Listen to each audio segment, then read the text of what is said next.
रूस यूक्रेन की जंग के बीच कल प्रधानमंत्री मोदी और अमेरिकी राष्ट्रपति जो बाइडेन की मुलाकात हुई। वर्चुअली ये मीटिंग हुई। दोनों के बीच ये मीटिंग भले ही वर्चुअल थी, लेकिन इसका असर काफी रहा।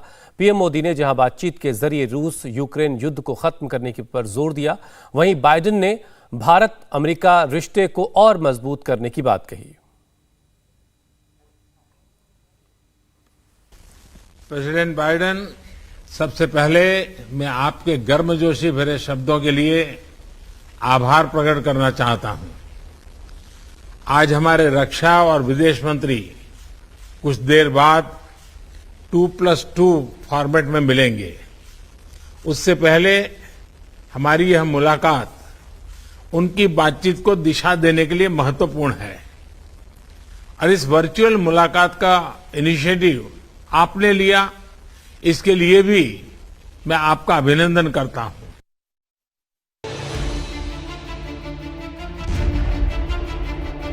कि हमारी बातचीत ऐसे समय पर हो रही है जब यूक्रेन में स्थिति बहुत चिंताजनक बनी हुई है। मैंने राष्ट्रपति पुतिन को यूक्रेन के राष्ट्रपति के साथ सीधी बातचीत का सुझाव भी रखा।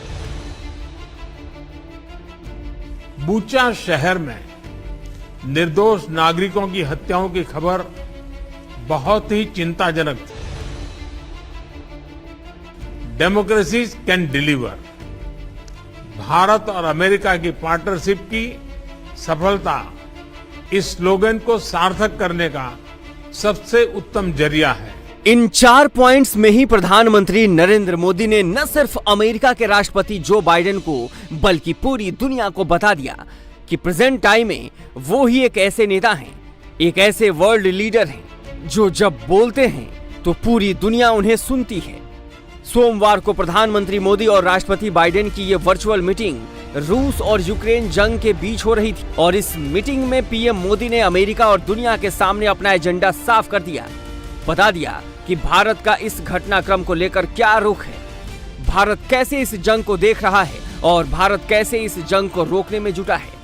इस पूरे घटनाक्रम के दौरान मैंने यूक्रेन और रूस दोनों के राष्ट्रपतियों से कई बार फोन पर बातचीत की। मैंने न सिर्फ शांति की अपील की, बल्कि मैंने राष्ट्रपति पुतिन को यूक्रेन के राष्ट्रपति के साथ सीधी बातचीत का सुझाव भी रखा। बाइडेन से मीटिंग के दौरान प्रधानमंत्री मोदी ने जहां पुतिन और जेलेंस्की को बातचीत के जरिए शांति का रास्ता निकालने की अपील की बात कही, वहीं ये भी साफ कर दिया कि यूक्रेन के बूचा शहर में जो कुछ हुआ वो सही नहीं हुआ। भारत ने उसकी निंदा की और इसकी निष्पक्ष जांच की मांग उठाई। प्रधानमंत्री मोदी ने प्रेसिडेंट बाइडेन से कहा कि भारत यूक्रेन के लोगों की परेशानी को अच्छी तरह समझता है और यही वजह है कि भारत यूक्रेन के लोगों के लिए मानवीय मदद कर रहा है और आगे भी करता रहेगा। हाल में बूचा शहर में निर्दोष नागरिकों की हत्याओं की खबर बहुत ही चिंताजनक थी। हमने इसकी तुरंत निंदा की और एक निष्पक्ष जांच की मांग भी की है। हम आशा करते हैं कि रूस और यूक्रेन के बीच चल रही बातचीत से शांति का मार्ग निकलेगा। एक्सेलेंसी, हमने यूक्रेन में सिविलियन जनता की सुरक्षा और उनको मानवीय सहायता की निर्बाध आपूर्ति पर भी महत्व दिया है। हमने अपनी तरफ से दवाइयां व अन्य राहत सामग्री यूक्रेन और उनके पड़ोसी देशों को भेजी है और यूक्रेन की मांग पर हम शीघ्र ही दवाइयों का एक और कंसाइनमेंट भेज रहे हैं। वर्चुअल मीटिंग के दौरान प्रधानमंत्री मोदी ने राष्ट्रपति बाइडेन को बताया कि भारत सरकार ने यूक्रेन क्राइसिस के दौरान कैसे डिप्लोमेटिक चैनल का इस्तेमाल कर वहां फंसे 20,000 से ज्यादा भारतीय छात्रों को ऑपरेशन गंगा के जरिए निकाला। कुछ सप्ताह पहले तक 20,000 से अधिक भारतीय यूक्रेन में फंसे हुए थे और इनमें से अधिकांश युवा छात्र थे। काफी मेहनत के बाद हम उन्हें वहां से सकुशल निकालने में सफल हुए। हालांकि एक छात्र ने अपना जीवन खो दिया। रूस यूक्रेन युद्ध की चर्चा के बीच मोदी और बाइडेन में भारत अमेरिकी रिश्ते पर भी बातचीत हुई। पीएम मोदी ने बताया कि भारत और अमेरिका दुनिया के दो बड़े लोकतंत्र होने के नाते नेचुरल सहयोगी भी हैं और ये सहयोग आने वाले समय में और भी मजबूत होगा। भारत अमेरिका पार्टनरशिप बहुत सी वैश्विक समस्याओं के समाधान में योगदान दे सकती है। मैं आपकी बात से पूर्णतया सहमत हूं। विश्व के दो सबसे बड़े और पुराने लोकतंत्रों के रूप में हम नेचुरल पार्टनर्स हैं और पिछले कुछ वर्षों में हमारे संबंधों में जो प्रगति हुई है, जो नया मोमेंटम बना है, आज से एक दशक पहले भी शायद ऐसी कल्पना करना मुश्किल था। मीटिंग के दौरान अमेरिकी प्रेसिडेंट जो बाइडेन ने भी माना कि भारत और अमेरिका मिलकर दुनिया भर में शांति के लिए काम कर सकते हैं। दोनों देशों ने कोरोना काल में काफी काम किया है। बाइडेन ने कहा कि अमेरिका को उम्मीद है कि रशिया यूक्रेन वॉर के विवाद को सुलझाने में भारत अहम रोल प्ले कर सकता है। दो मजबूत लोकतंत्र एक साथ मिलकर चल सकते हैं और नए दौर में भी मिलकर काम कर सकते हैं। हमारे बीच एक मजबूत सुरक्षा साझेदारी भी है जो लगातार बढ़ रही है। हमारी साझेदारी की बुनियाद दोनों देशों की जनता के बीच गहरे ताल्लुक हैं, जो पारिवारिक रिश्तों, दोस्ती और साझा मूल्यों पर आधारित हैं।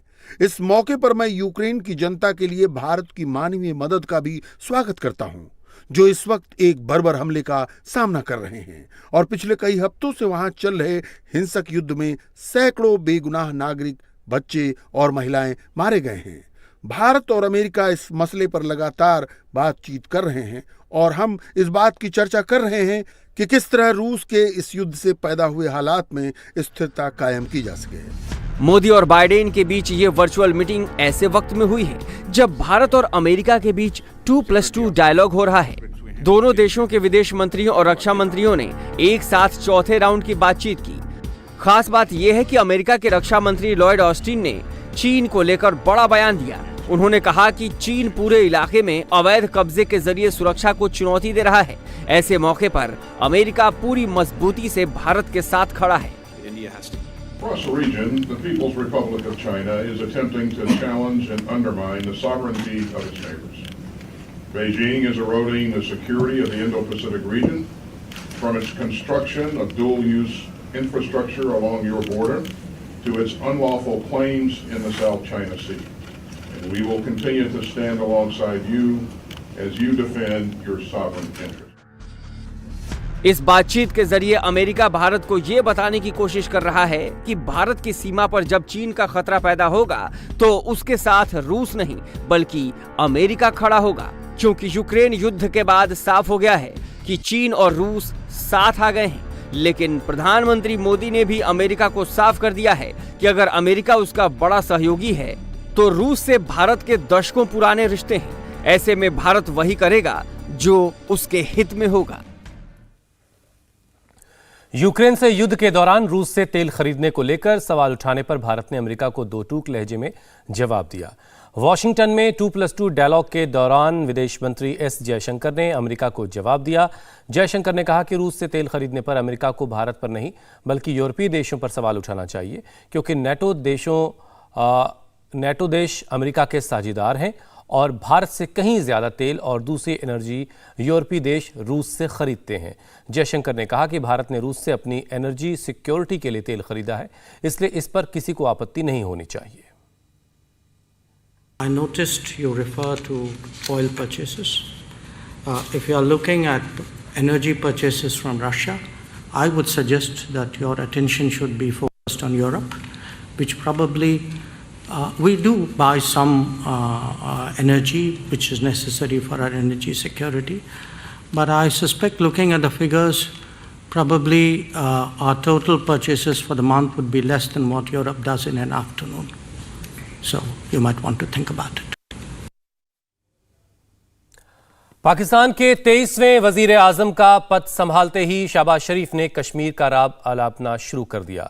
उन्होंने भारत के प्रधानमंत्री मोदी को सलाह भी दी। प्रधानमंत्री मोदी ने ट्वीट कर पाकिस्तान के वजीर आजम बनने पर शहबाज शरीफ को बधाई दी, लेकिन मोदी ने इशारों में ही पाकिस्तान को साफ पैगाम दिया।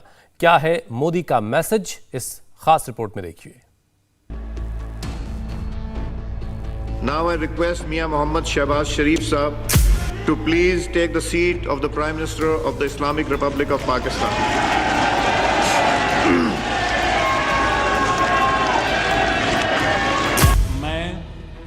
मैं मोहम्मद शहबाज शरीफ सिद्ध के दिल से हल्फ उठाता हूँ सिद्ध के दिल से हल्फ उठाता हूँ।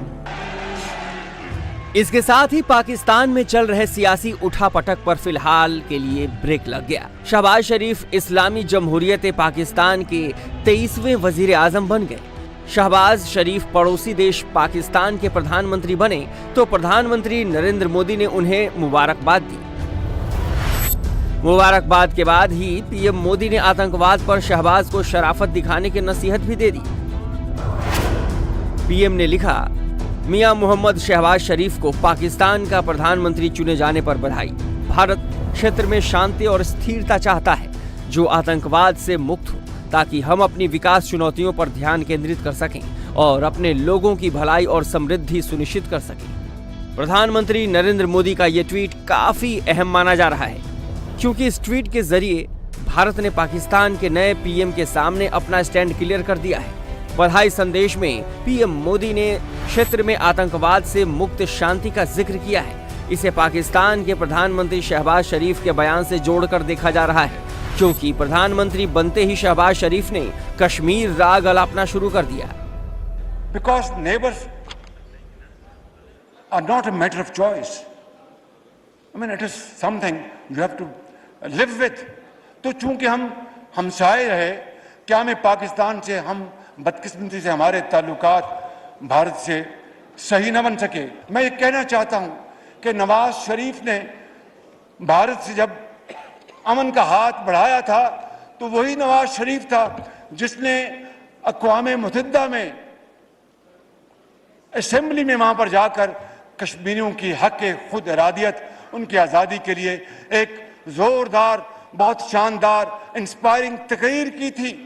और आज जो गासबाना कब्जा किया गया अगस्त 2019 में आर्टिकल 370 को खत्म कर दिया गया, तो मासवाए ये श्रीनगर रोड के अलावा और हमने क्या किया कि भारत के साथ हम अच्छे ताल्लुकात के ख्वाह हैं, लेकिन मसला कश्मीर के मुनसिफाना हल तक पायदार अमन कायम नहीं हो सकता। शहबाज शरीफ ने पीएम पद की शपथ लेते ही कश्मीर, अनुच्छेद 370 जैसे संवेदनशील मुद्दों को उठाया और पीएम मोदी को सलाह भी देने की कोशिश की। अब प्रधानमंत्री नरेंद्र मोदी ने अपने एक ट्वीट भर से ही शहबाज शरीफ को जवाब दे दिया है। उन्होंने बता दिया कि भारत क्या चाहता है। दरअसल कश्मीर वो मुद्दा है जिसके बगैर पाकिस्तान में खुद को वतन परस्त साबित करना मुश्किल है। इमरान खान भी जब पीएम बने थे तो उन्होंने भी कश्मीर राग अलापा था और अब शहबाज शरीफ ने भी वही दोहराया है। पाकिस्तान कश्मीर के जरिए एक साथ अपने कई हित साधता है। कश्मीर पाकिस्तान के लिए बहुत खास है और इसके जरिए उसके कई मकसद पूरे होते हैं। आतंक की फैक्ट्री। कश्मीर पाकिस्तान के लिए आतंकवाद को छिपाने की जगह है। दुनिया को पता है कि पाकिस्तान आतंकवाद को बढ़ावा देता है और पीओके वो जगह है जहां पाकिस्तान ने आतंकवाद की फैक्ट्री खोल रखी है। पाकिस्तानी आतंकवादियों के अड्डे पीओके में ही हैं और पाकिस्तान नहीं चाहता कि ये हिस्सा कभी भारत के कब्जे में चला जाए। चीन के साथ कनेक्टिविटी। चीन पाकिस्तान का बेहतरीन दोस्त है। पीओके चीन और पाकिस्तान को जोड़ने का जरिया है। ये दोनों देश मिलकर भारत के खिलाफ आसानी से रणनीति तैयार कर सकते हैं। पीओके पर पाकिस्तान का कब्जा खत्म होने से पाकिस्तान और चीन के बीच दूरियां बढ़ जाएंगी। पाकिस्तान की घरेलू स्थिति। पाकिस्तान की खराब हालत किसी से छिपी नहीं है। ऐसे में वो वैश्विक मंचों पर कश्मीर का मुद्दा उठाकर दुनिया का ध्यान भटकाने की कोशिश करता रहता है। प्रतिष्ठा की लड़ाई। कश्मीर पाकिस्तान के लिए इज्जत की लड़ाई बन चुका है। इसे वो किसी भी कीमत पर खोना नहीं चाहता। पाकिस्तान में कश्मीर के बिना राजनीति मुश्किल है और शहबाज शरीफ ने भी यही किया। वो कश्मीर मुद्दे पर बोलकर पाकिस्तानी अवाम का समर्थन हासिल करना चाहते हैं, लेकिन पीएम मोदी ने कश्मीर का नाम लिए बिना शहबाज शरीफ को जवाब दे दिया है। इंडिया टीवी हर वक्त हर जगह डाउनलोड करने के लिए सर्च करें India TV news Google play store या ऐप स्टोर पर।